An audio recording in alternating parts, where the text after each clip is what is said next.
Welcome to the Metaphysical Martini Show, where wit and wisdom come together to bridge the gap between the spirit realm and the physical world. With Ani Avedissian, the Suburban Shaman, a production of Cosmic Reality Radio.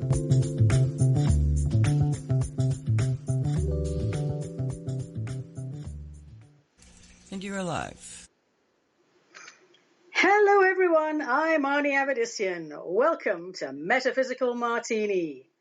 3 parts spirit, 1 part rational mind, add 2 drops of optimism. Give it all a good hard shake and pour.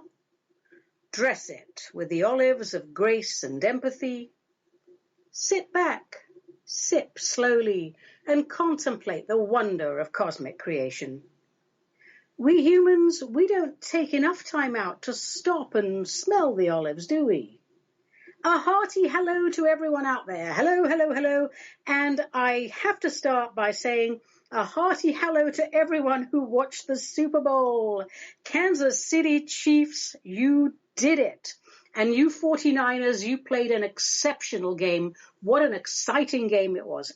I don't usually get excited about American football. It's a little bit too rough for me, although there's a lot of nice little tight ends to look at. But it stops and starts too much for me compared to British soccer.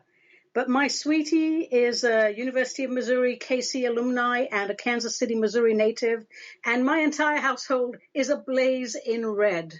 And I have to tell you, during the Super Bowl, during the actual game itself, some strange sounds were coming out of our living room. I thought at some point a cow was giving birth to a calf. There was some strange noises, but a great game. We pulled it through. Well done to both teams. Hurrah! Okay. Hey, everyone. Thank you. It's nice to be with you again. Thanks for joining me on yet another round of Cosmic Cocktails on this week's Metaphysical Martini, as we try to sort out what's true, what's woo, and what gets flushed down the loo in today's ego-driven, geo-engineered, occasionally angry little world. Our goal here at Cosmic Cocktail Central is to let the spirit inhabit the human. And by spirit, I mean what you would call the Holy Spirit inhabit the human. To look upon the world from a higher vantage point, to rise above the dysfunction and the disease, to have the guts to examine our co-creation and realign our life experience as necessary. And necessary it is. Our rally cry here at Metaphysical Martini is, "Awaken, O my people, do not follow the path of the sheeple, and do not give your God cause to weeple."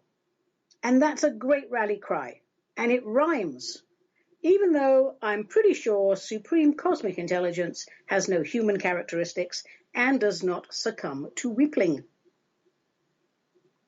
When it comes down to it, the soul doesn't actually suffer, in my humble opinion. The soul experiences. It's the human interface, also known as the pain body, that is the axis of woe for our race. We are humanoids, occasionally paranoids, often annoyed, sometimes unemployed, easily decoyed, and generally an excellent study for people like Sigmund Freud. But then again, I'm not putting us down, you see, because that's just the human interface. That's the pain body. And that is coding. And coding is fluid. It can be changed. It's not written in stone. Our thought patterns write the codes for our experience. And cliché as it may sound, change your thoughts, change your perception, and the world around us will change. But, and as always, it's a nice big but, we have to commit to it. We can't expect 10 minutes of positive thinking to eliminate decades of mental mismanagement, can we? 10 minutes each day, however, leads to 15 minutes each day, which leads to 20 minutes each day, to 25 minutes each day, and before we know it, we have leveled up. A productive, functional, stable, dare I say, happy life is the side effect of a calibrated energy anatomy. If we doubt our power to influence universal change, remember this: all things came from no thing. Everything physical in the cosmos manifested eons after we thought it into existence. And that's an interesting and useful point to ponder. Everything came from no thing. From the pure potential of whatever we call source energy, we co-created multiple universes, multiple life forms, multiple experiences, and an entire ever-expanding cosmic adventure ground. If we have that much power, and I believe we do, why on earth do we feel so powerless on earth? I mean, for example, if you're nervous about asking your employer for an increase in pay, before you formulate your argument, take a moment to remind yourself of your true nature. You're a sovereign soul, a creation of supreme cosmic intelligence. You are cosmic star stuff, not an insignificant bit of fluff. We have to remind ourselves of that every single day. And it's not just us, of course. When you look upon another soul sovereign being, you have to acknowledge that they too are star stuff and not insignificant fluff. Now, that's a lot of power. And with power comes responsibility. Thinking, wow, well, it's groovy and all, isn't it? But here's the thing. Who is doing the thinking for you? Who runs your mind? And from what level of awareness / conditioning / indoctrination are we reaching our conclusions? You see, people today, we swear up and down, we're independent thinkers, free thinkers, but we're not. If you want to spend a week, just a week, reading mainstream news, like lots of variations of mainstream news, not just one paper, but papers from all over America, all over the world. And also the same with the alternative news, for that matter, all over the world, not just one or two sites. And then you go ahead and you check all the posts on social media and quietly listen in on conversations in coffee shops and other public places and your own conversations, of course. You will hear, for the most part, a retelling of that day's daily spin. However, I am encouraged. We all say we're awakening, and some people go, no, we're not. Well, we are, because, we feel those rumblings of awakening. I do. The Epstein affair, the Prince Andrew affair, pedo priests, people mentioning what we now have to call fallacious ensigns. People didn't talk about those sort of things in the open before. Now people are talking about them in the grocery store, and that's wonderful. The problem is, in our busy and very distracted world today, our decoy world, research takes a lot of time, doesn't it? And we're all very busy. But are we too busy to pay attention to the things that really matter? To the events that shape our world? Are we too busy to spend a mere 20 minutes each day honoring the sanctity of our being by the simple act of sitting in a quiet space, engaging in the deep, slow, purposeful breathing that clears our energy anatomy and restores vigor to the physical body?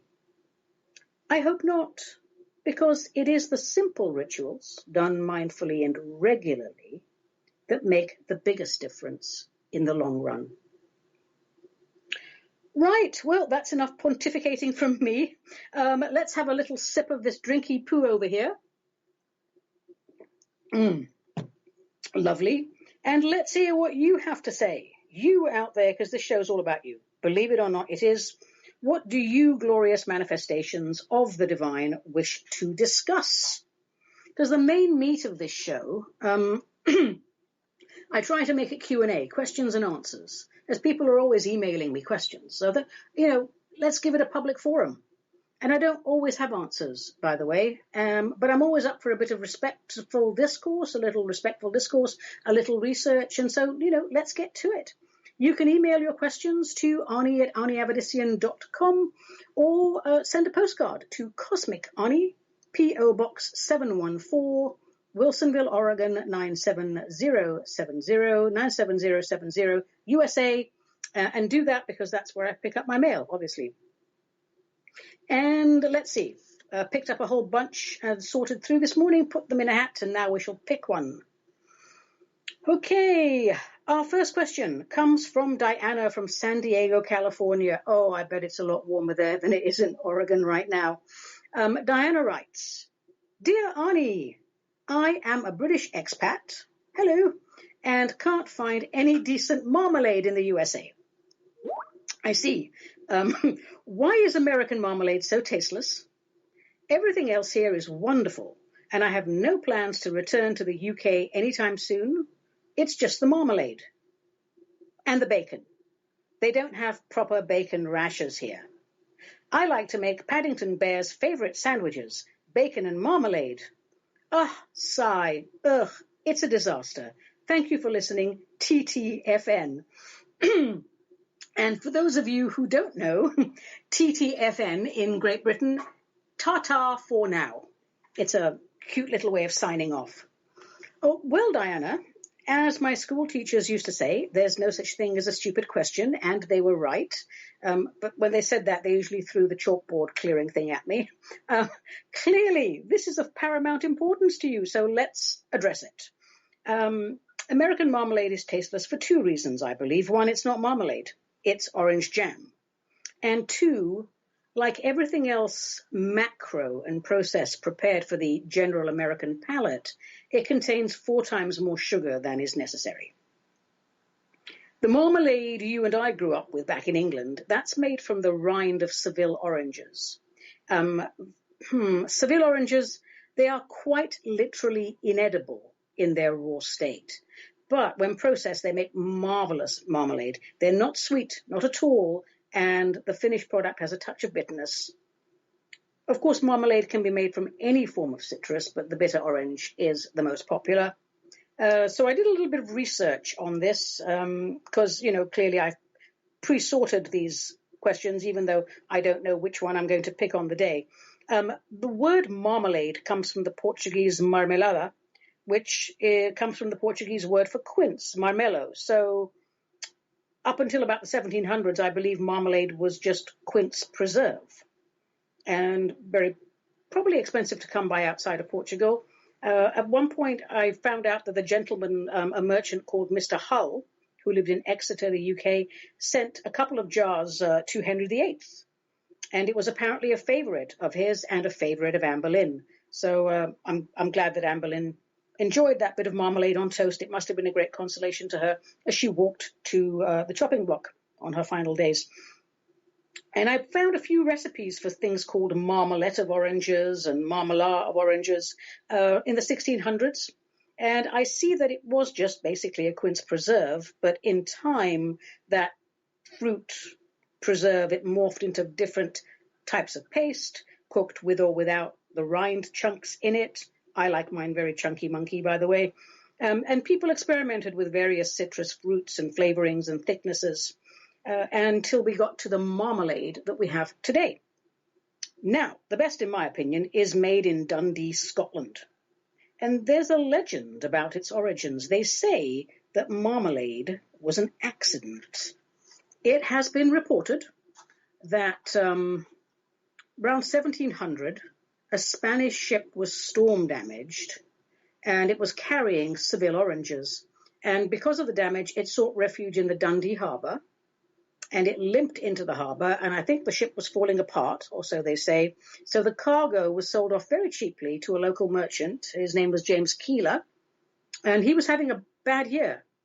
So he bought it really cheap, and his wife said, "I'll turn this all into jam," and she did. And it became this wonderful marmalade, and the rest is history. And if we check with food historians, they say that is a legend and it's not true. But who knows, So at some point or another, people experimented and we came up with this wonderful marmalade. Diana, you'll have to do what the rest of us English expats do. Go to one of those British food websites and order the good Scottish stuff. My favorite is Dundee or Doers. They're the best. And now I'm going to have to say something about Paddington Bear's eating habits, because I don't think you're right. Now, it is true that he loved marmalade sandwiches, because I believe Paddington Bear was found, he and his family were found in the jungles of Peru, if Peru had jungles, but, fetid areas of Peru. And the Englishman who found him offered him marmalade and he got hooked on it. So I know that Paddington Bear loved marmalade. He even kept an emergency marmalade sandwich in his hat. I remember that. But I don't think he put bacon and marmalade together. So I'm going to have to research that bit, but I don't think you're right on that. However, bacon and marmalade sandwiches I remember from boarding school back in the days when I actually, ate meat and all. It was tasty. But did Paddington Bear eat it? I don't know. But thank you for the question, Diana. And thanks for giving us something different to chew on. All right, marmalade. Who would have known that we were going to talk about marmalade on a metaphysics show? But we did, and there we are. So let's see. Let's get another question out here. Which one? Shall we close my eyes and pick one, or shall I just... All right, never mind. Let's do it. Here's one. All right, Ani. Dear Ani, I recently binge-watched all your YouTube videos. Ooh, good for you, mate. I know it would take you several hours to answer this question in full. Oh, God. But can you give us a quick rundown on why you support Britain's withdrawal from the EU and why you feel America should withdraw from its role as a world policeman? Thank you for considering my question. And that is from Bruce K, initial K. Okay, Bruce, wow. You actually binge-watched all 105 videos. Man, thank you. I will make it quick because this is hours and hours and hours of presentation time, and we don't have that. The EU, European Union, if you do your historical research, you will find that it was a cherished dream of the Third Reich to have a centralized Europe with the glorious Aryan nation in charge, homogenizing the world one step at a time. So I've done a couple of other podcasts, I think, where I talk about Agenda 21 and other Orwellian globalist nightmare scenarios. You might want to check a few of those out. Or if you really want to know more about that sort of thing, David Icke. Go watch some David Icke videos. He explains it all very well. In my opinion, national sovereignty does not obviate good relations with your neighbors. Because national sovereignty is not nationalism. It's not jingo nationalism. It's just a sense of patriotism in a way. It's your tribe. You want to be, as an individual, you want to be the best that you can be, the best version of yourself. And you want that for your tribe, for your collection, for your collective. That's national sovereignty. I mean, globalists would have us think otherwise. And they think that we're stupid children who cannot be trusted to get along without Big Brother watching over us, regulating our personal and collective habits, infiltrating our minds, one sound bite and one video flash bite at a time. I believe that given enough time, the globalist establishment will destroy everything that makes us unique. Our cultural heritage, our language, our local color, all of this will be washed clean away as the borders are opened and then dissolved completely. All sense of the ethnic washed clean away and humanity boiled down into what I see being a flavorless, homogeneous stew of obedient drones carrying out the wishes of the aforementioned establishment, keeping the wheels of industry turning without benefit to 99.9% of the population. I say this a lot, and I will say it always, unity through diversity is the challenge on this planet. That's what the USA, the experiment that is the USA, that was failing, that now we're trying to make not fail, was all about. We mustn't forget that. We don't have to homogenize. I don't have to look or be like the other person. The other person doesn't have to look or be like me. We can be full expressions of our cultures and still have good relations with each other. That's the challenge, and that's how we grow. No one needs to tell you to open borders. If there ever comes a time in our evolution where we evolve so much and we all look upon each other as manifestations of source, and we've grown above ethnicity, we've grown above anything cultural, then we will open the borders and we will say we are one with source. We don't care what we look like. Open the borders, everybody be one. But we, the people, have to do that, not the establishment telling us under false pretenses, pretending that that's liberalism and that's the way it should go. Not that I have any strong feelings on this. As for America policing the world, well, surely such arrogance deserves, at the very least, a smacked bottom, don't you think? I mean, American Congress is a cesspool of corruption and ego-driven agenda. Even worse, a greater part of the population have not yet figured that out. We, the American public, are systematically nickel and dimed into poverty with a new tax it looks like imposed every time we turn around or open a utility bill. As a nation, we declare war on countries that resist takeover from the banking cabal. We rip their infrastructure into shreds. We murder their people. We hijack their resources. And we have yet to figure out that deep state ideology has permeated every layer of our society.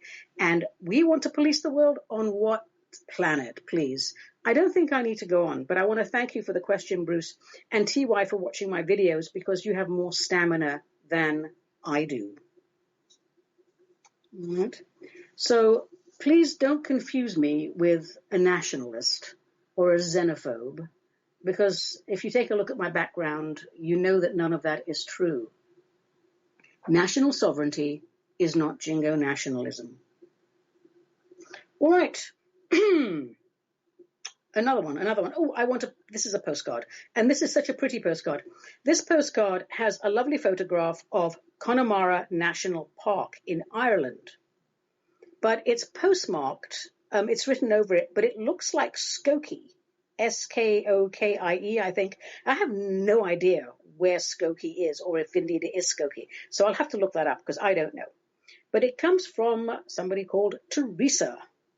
And Teresa says, do you think magic exists? And that's all Teresa wrote. Well, Teresa, lovely postcard, but difficult to answer that question, isn't it, love? Because it depends on the context, really, doesn't it? I mean, are we talking wizardry, sorcery, witchcraft, druids, occult, necromancy, black magic, white magic, spellcrafting, hoodoo, voodoo, doo-doo, hexes? I mean, I don't know what your definition of magic is. So if you're asking me if I believe in the dictionary definition of it, which is the power of apparently influencing the course of events by using mysterious or supernatural forces, then I say, yes, it does exist, but I don't think of those forces as mysterious or supernatural, just various levels of subtle realms that can be explored and understood and used for the benefit of all. Because when we are aligned with all that is, we see magic everywhere, don't we? When we're in awe and wonderment of cosmic creation, we see magic in all things. I mean, the cycle of life in Mother Nature is magical. Mycelium is magical. Seeds germinating and turning into plant life is magical. Coffee beans turning into espresso is magical. I think the magic and the mundane coexist in perfect harmony, because it just depends on how you view it. So I thank you for your question, Teresa. You've given us something to think about. I think we should all go away and think about what is our definition of magic and how often do we encounter it. In fact, I think I'm going to start a magic journal. What do I see as magic every single day? Alrighty, and we'll take another question. And there is no name on this and there's no problem. You don't have to identify yourself. Sometimes I wish I didn't have to either. I'm going to have a little sip. Dear Suburban Shaman, you seem very interested in world affairs. I would like to know if you support Israel. Well, yes, I am interested in world affairs. I currently live in this world and its affairs are of great interest to me. Do I support Israel?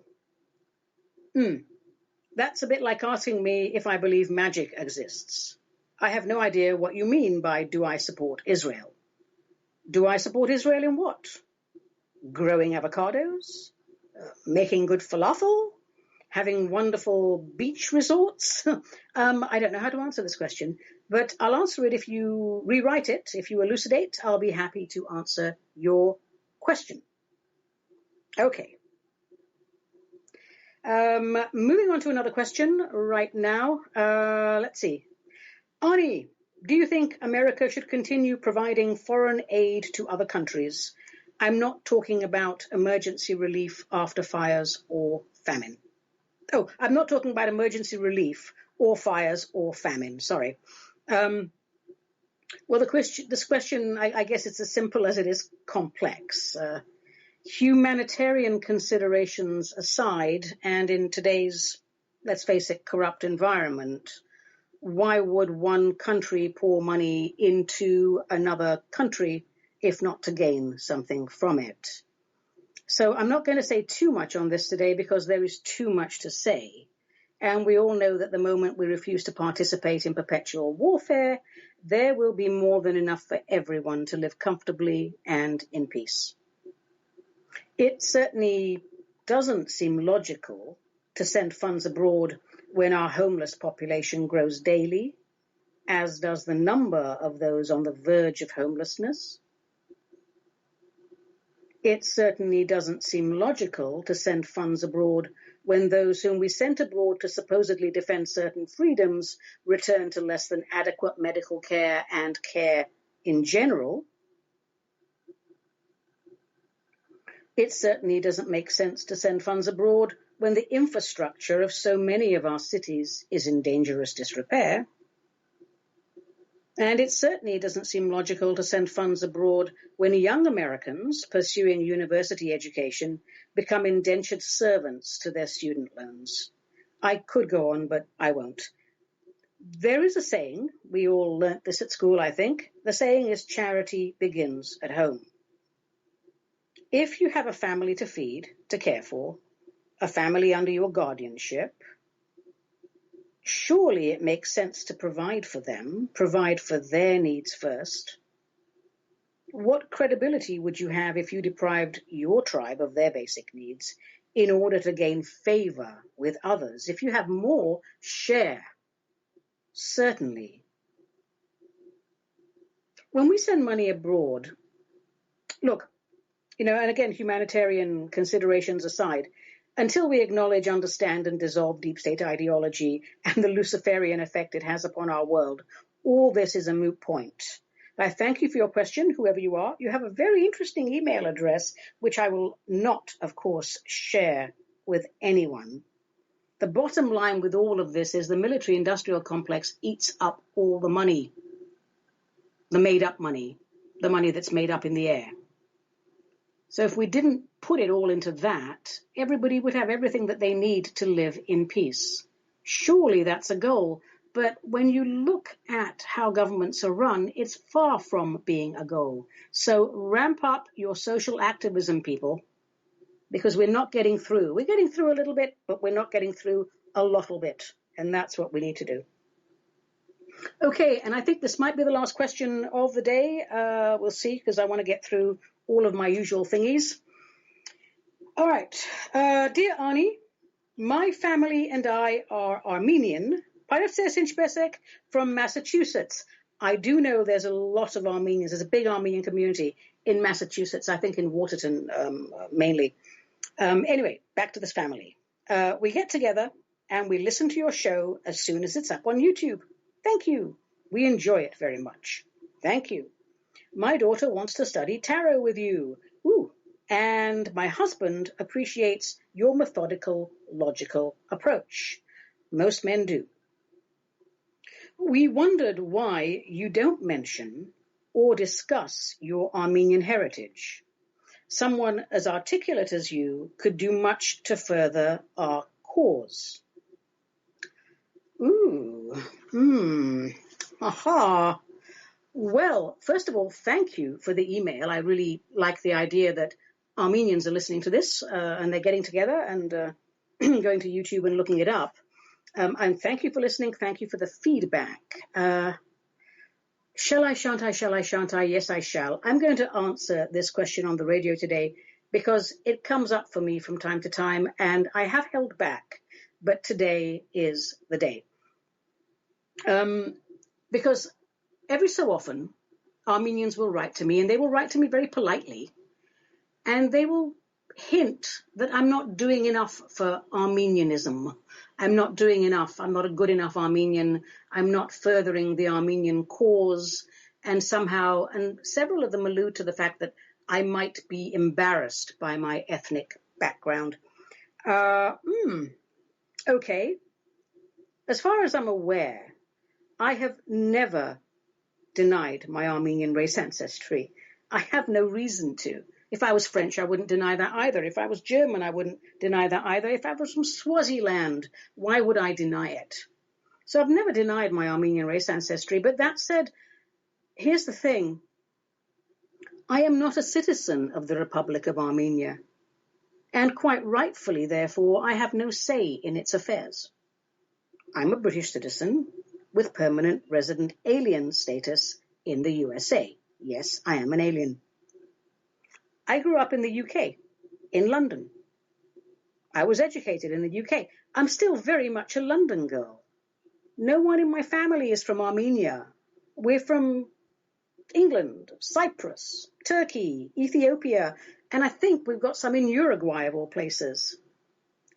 And when you say further our cause, I presume you mean genocide recognition.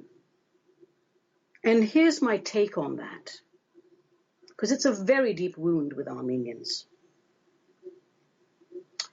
For those of you who don't know, the Ottoman Empire and the Young Turk junta that followed it perpetrated a genocide against Armenians and any non-Turkic people in their country, and it resulted in deportation marches and the massacre of anywhere up to 1.5 million people. We don't know for sure, to be honest. So here's my take on that. It happened.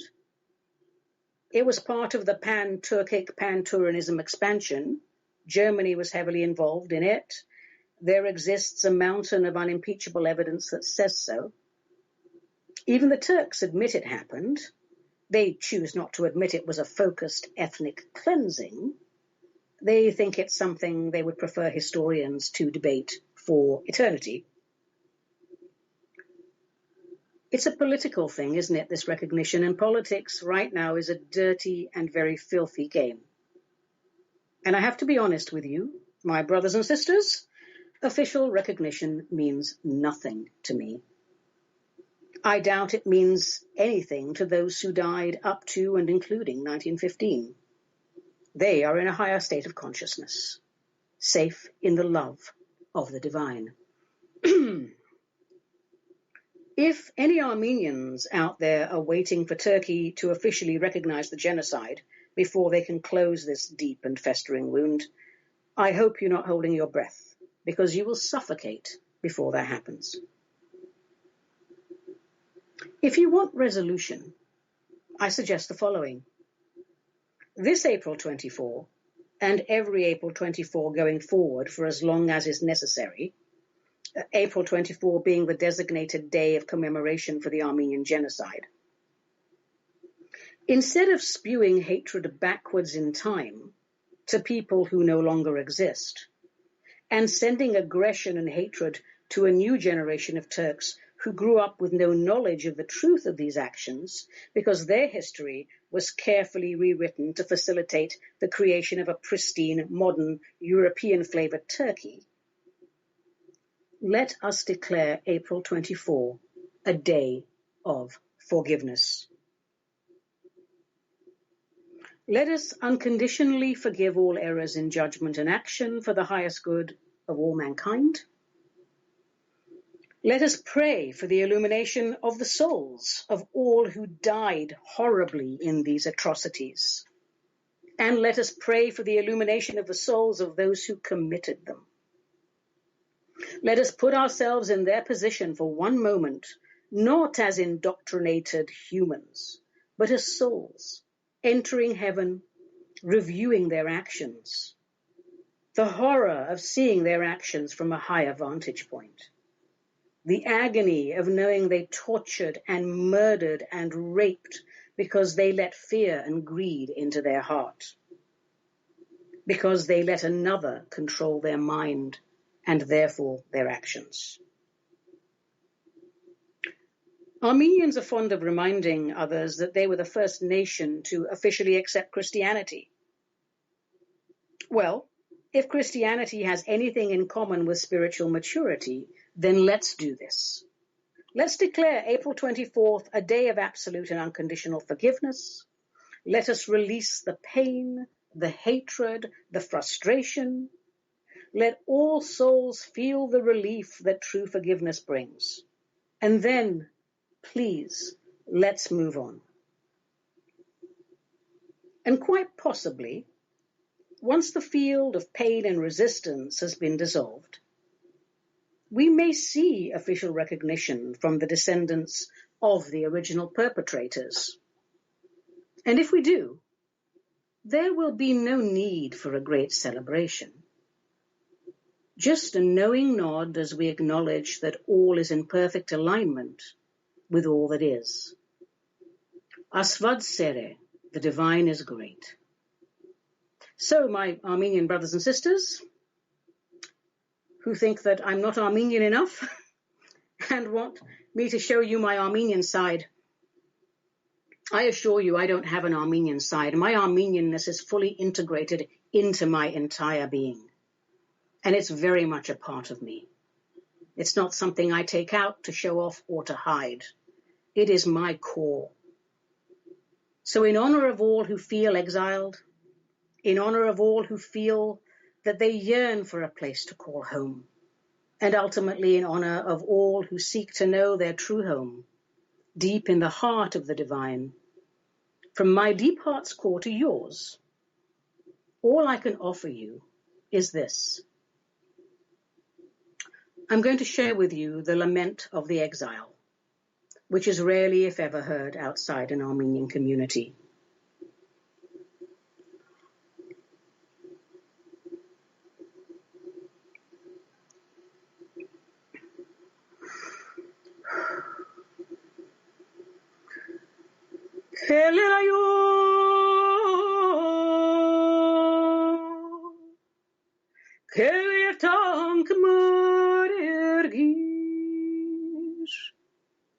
Երթանքն զոր քաղինքը մադրաշու խավրցիլ քաղինք ենինք մեզի դեղ ու ջար կելելայո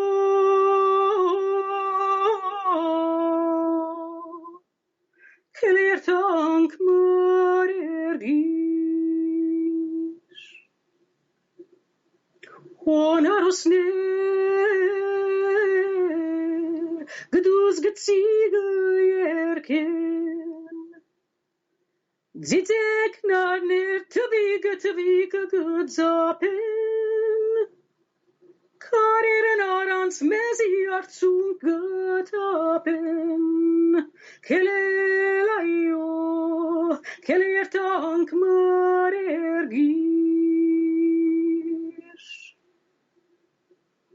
Mer herende Mer hernen der Gutzachgin an ushkilan marmertsenov gaganshin. Imal gerni, imal cherton kemer ergir. Kelelayo, kelerton kemer ergir.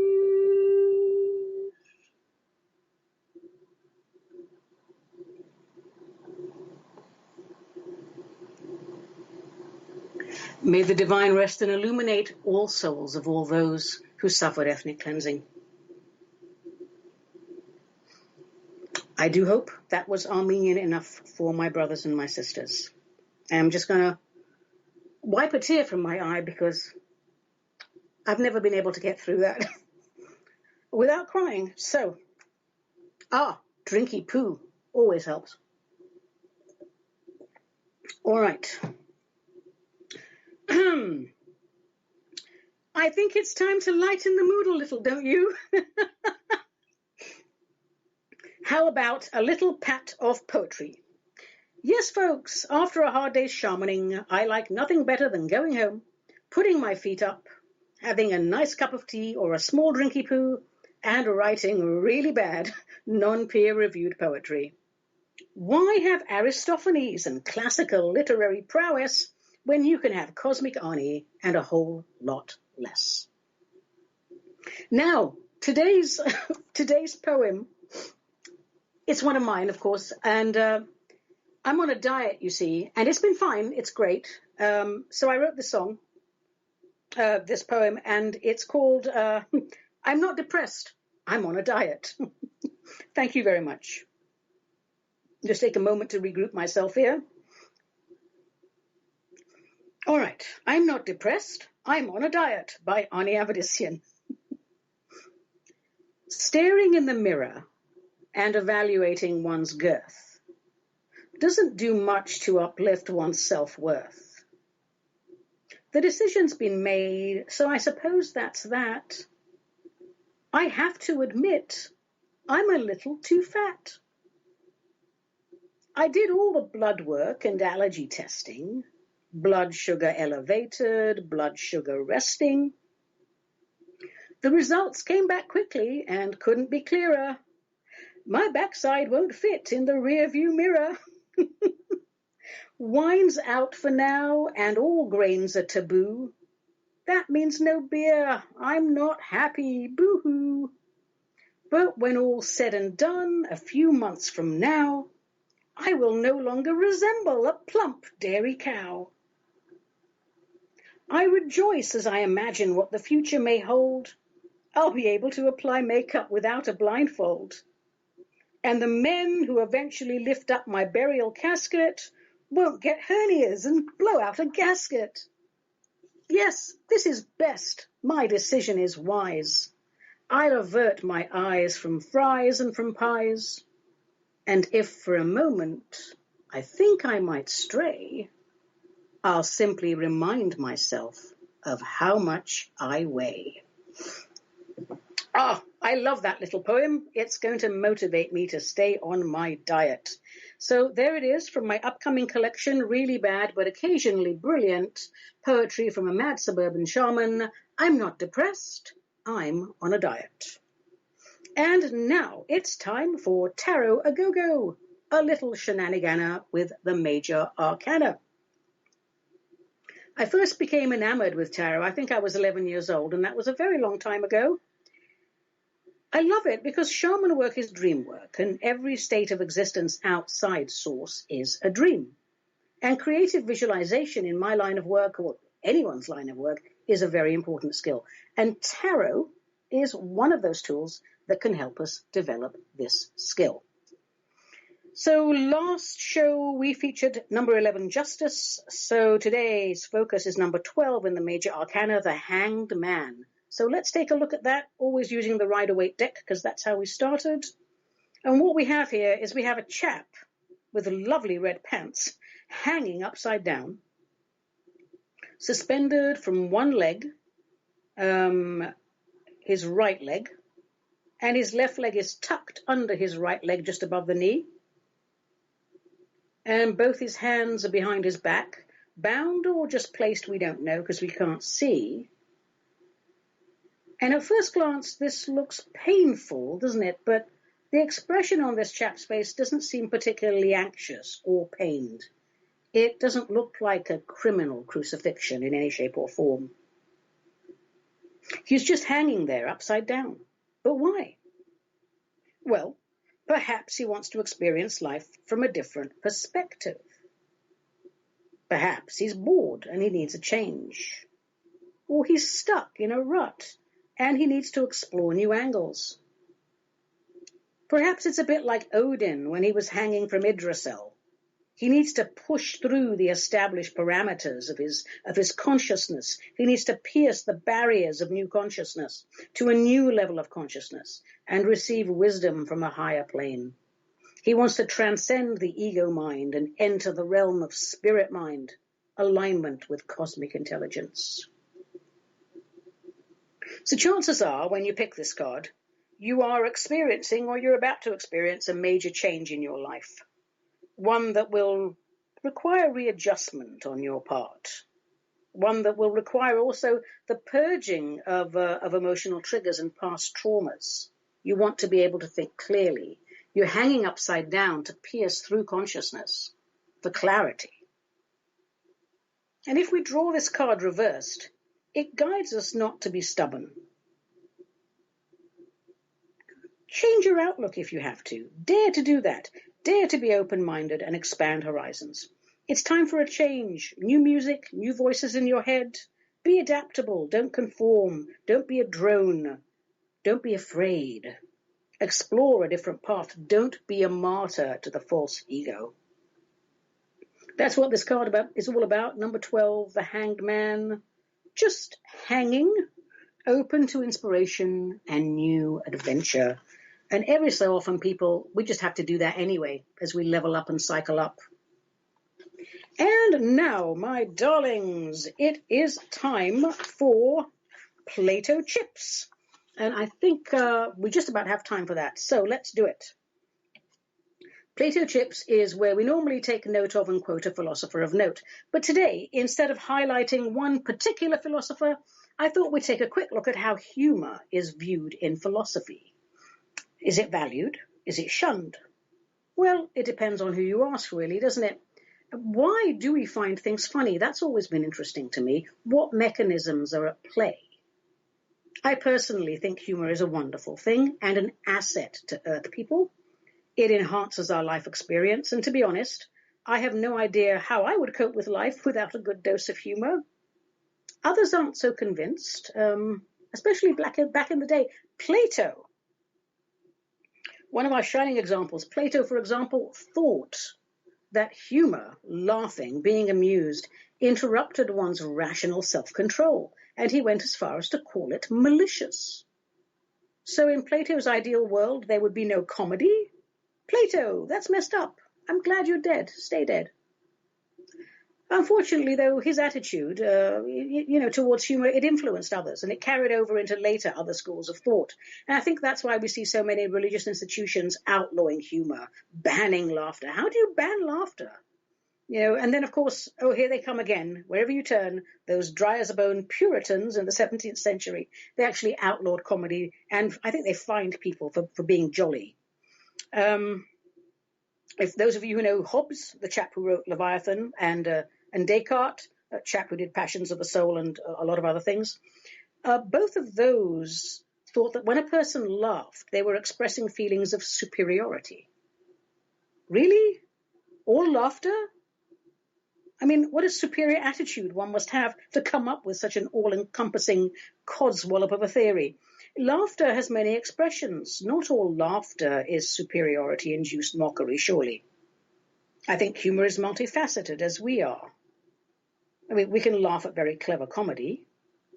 Today's comedy is not clever, unfortunately. It's cheap and mean-spirited. But anyway, should we find ourselves laughing at clever comedy, whether it's verbal or physical comedy, are we laughing from a sense of superiority? So I don't think so. We're just laughing because something tickles our funny bone. So what is that all about? When we laugh at ourselves, for example, we're not, I don't think, debasing or mocking our former selves, are we? we're not indulging in superiority over our former selves. We're laughing because we're relieved. We're relieved because we're not as stupid now as we were a few minutes ago, and that's a jolly good thing to be relieved about.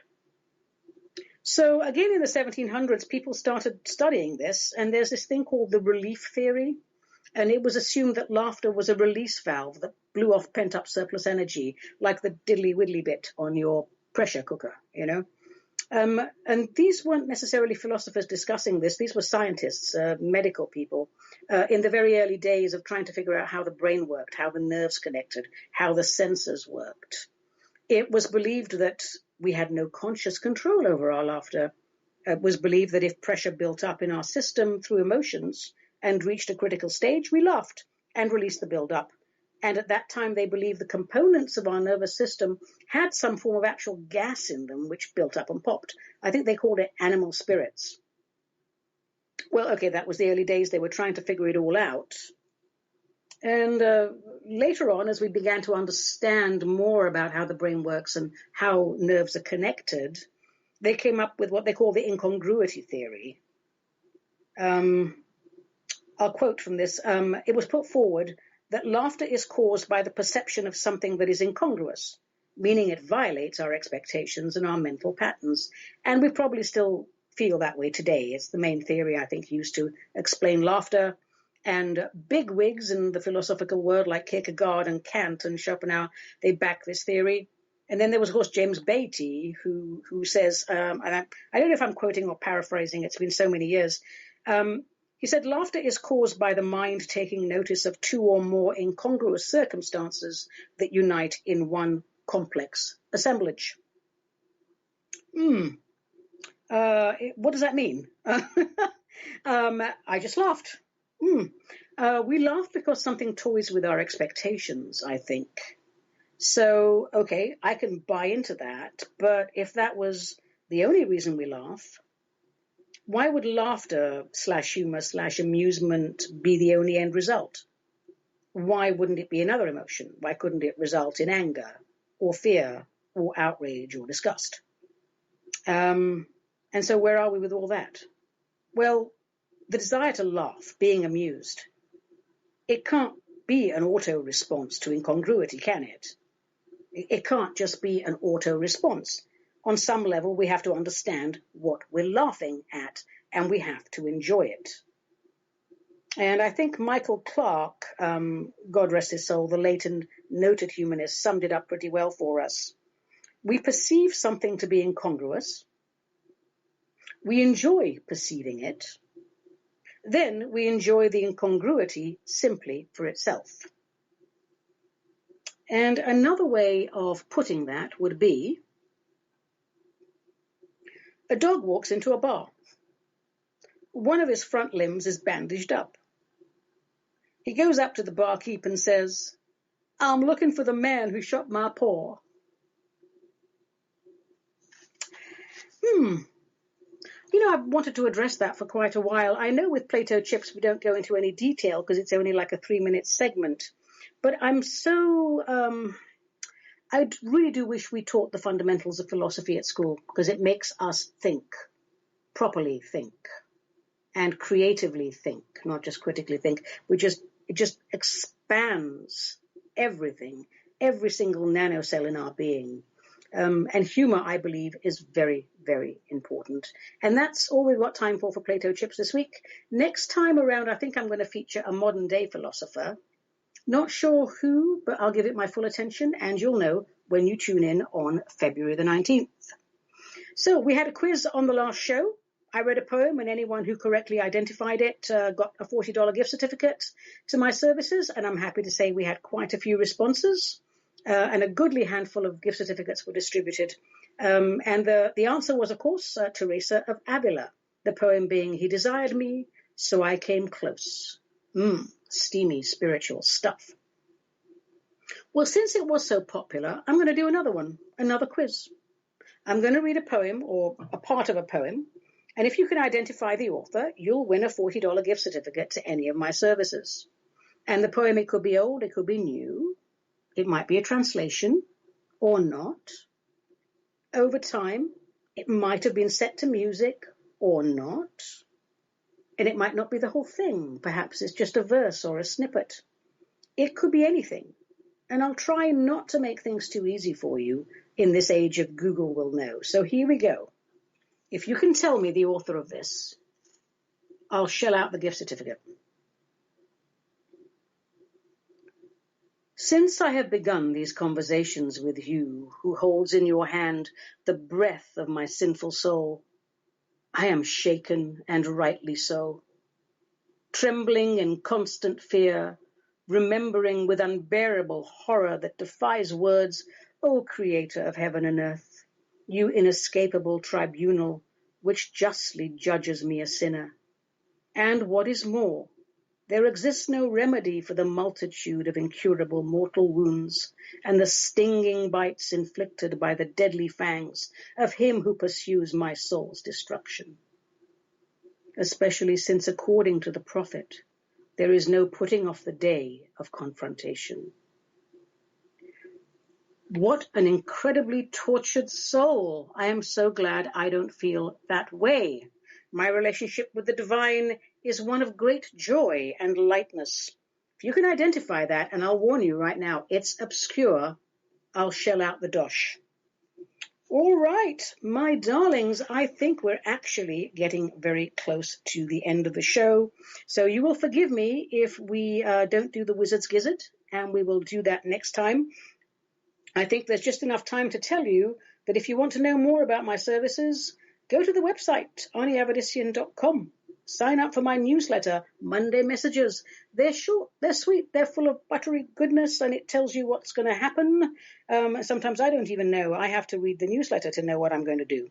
So in addition to Metaphysical Martini here on Cosmic Reality Radio, I have the pleasure of co-hosting the Say What Show on the second Saturday of each month with Fancy Nancy Hopkins and Jolly Dolly Howard.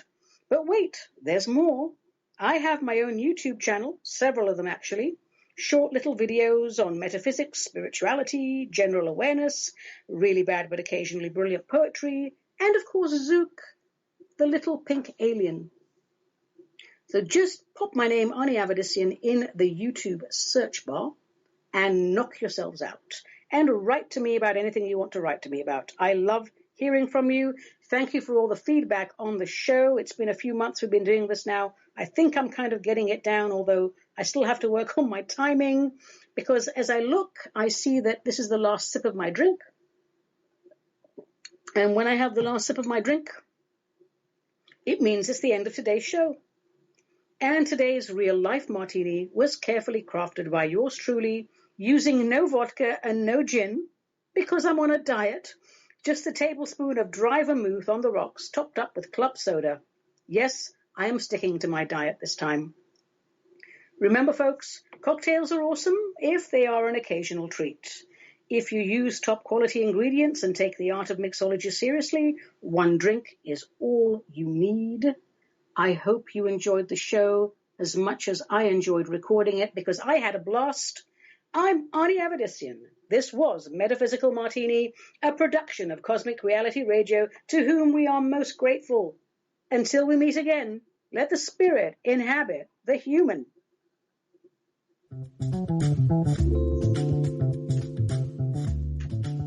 You have been listening to the Metaphysical Martini Show with Ani Avedissian, the Suburban Shaman, a production of Cosmic Reality Radio.